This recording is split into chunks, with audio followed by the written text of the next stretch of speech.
যদি কখনো প্রেম করে বিয়ে করেছেন, সম্পর্ক করে বিয়ে করেছেন, তিনটা সমস্যা আপনার জীবনে হবে।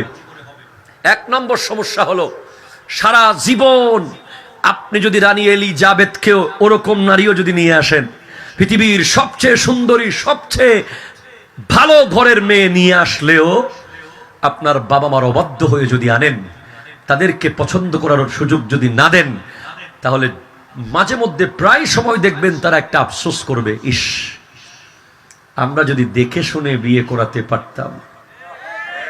কথা বলো ঠিক কিনা? এই নিঃশ্বাস আপনার জীবনের বড় ক্ষতি করে দেবে। 2 নম্বর, যারা 3 বছর প্রেম করে, 4 বছর সম্পর্ক করে, 5 বছর রিলেশন করে, 1.5 বছর 1 বছর রিলেশন করার পরে বিয়ে করেন, ওই বউর কাছে কোনোদিন আপনি স্বামীর সম্মান পাবেন না। এটা আমি বলে গেলাম, অনেকে আমার বিরুদ্ধে চলে যেতে পারেন। হুজুরকে আনলাম কিছু ভালো ভালো কথা বলার জন্য, একবারে সব শেষ করে দিল হুজুরে।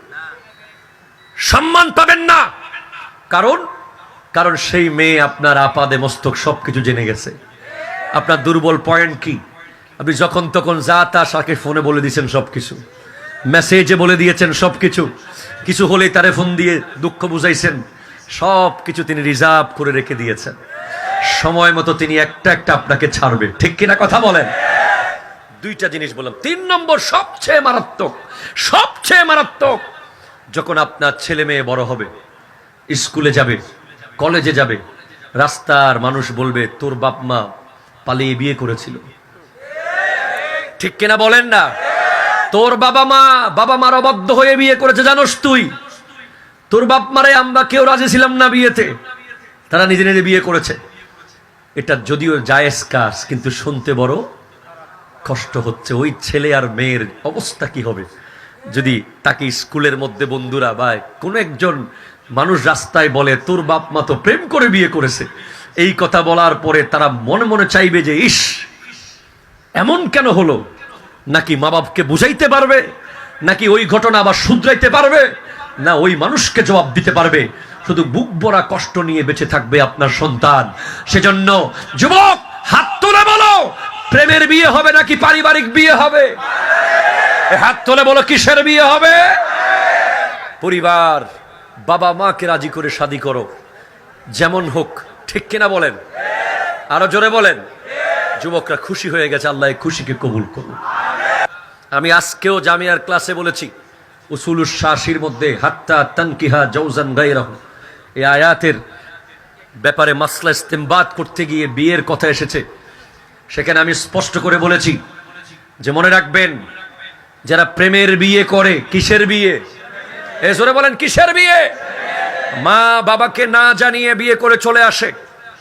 যদিও হানাফি মাযহাব অনুযায়ী বালেগ আর বালেগা নিজে নিজে বিয়ে করতে পারে, কিন্তু শাফিঈ মাযহাব অনুযায়ী পারবে না। লা নিকাহা ইল্লা বিওয়ালিয়িন, ওলির অনুমতি ছাড়া, অভিভাবকের অনুমতি ছাড়া বিয়ে করতে পারবে না শাফিঈ মাযহাব অনুযায়ী। হানাফি মাযহাব অনুযায়ী পারবে। পক্ষ থেকে যিনি দায়িত্বপ্রাপ্ত হযরতে সাদ ইবনে আবি ওয়াক্কাস রাদিয়াল্লাহু তাআলা আনহুর সন্তান আমর সাদ বলছেন, ইয়েজিদিরা, তোমাদের মধ্যে কে আছো? ও ইয়েজিদের সৈন্যরা, ও ইবনে জিয়াদের সৈন্যরা, তোমাদের মধ্যে কে আছো হাসানের পুত্রের সাথে যুদ্ধ করতে পারবে? ওখানে একজন বড় যোদ্ধা ছিল, যার নাম আজরাক। সে বলছে, এই ছোট 19 বছরের ছোট বাচ্চার সাথে কিসের যুদ্ধ? আমি আমার ছেলে পাঠাচ্ছি।